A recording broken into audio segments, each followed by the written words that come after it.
Basketball ka ng basketball, tigilan mo na yan. Wala kang mapapala dyan. Pilay lang ang aabutin mo dyan. Tapos may mga makakaaway ka pa, lalo na nagkakaedad ka na. Tumigil ka na mag-basketball, walang magandang may dudulot sa'yo yan. Yan yung madalas na naririnig natin noon. Kasi nga, yung ibang tao, hindi naman nila ramdam kung ano ang basketball. Kung anong nararamdaman natin pag naglalaro tayo. Kasi nga sila, hindi naman naglalaro. Hindi sila ball is life. Hindi katulad natin na sobrang addict natin sa larong basketball. Kung sa iba, ang tingin nila sa basketball ordinaryo o simpleng sports lang.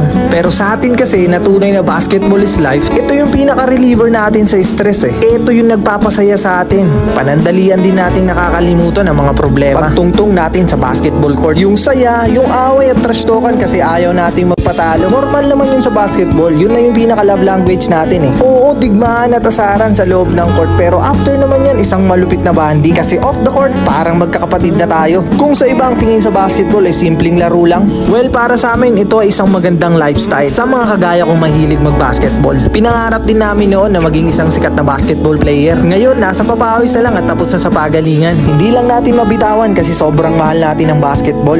Ako lang ba, panigurado kayo din na mas marami tayong naging tunay na kaibigan dahil sa paglalaro ng basketball. Kaya para sa atin, hindi ordinaryo ang larong ito. Ikaw, idol, nakakapaglaro ka pa ba? Ilang taong ka na? Taga saan ka? Kung umabot tong message ko sa'yo, ikaw nang bahalang mag-share sa iba. Maglaro pa rin tayo hanggat kaya.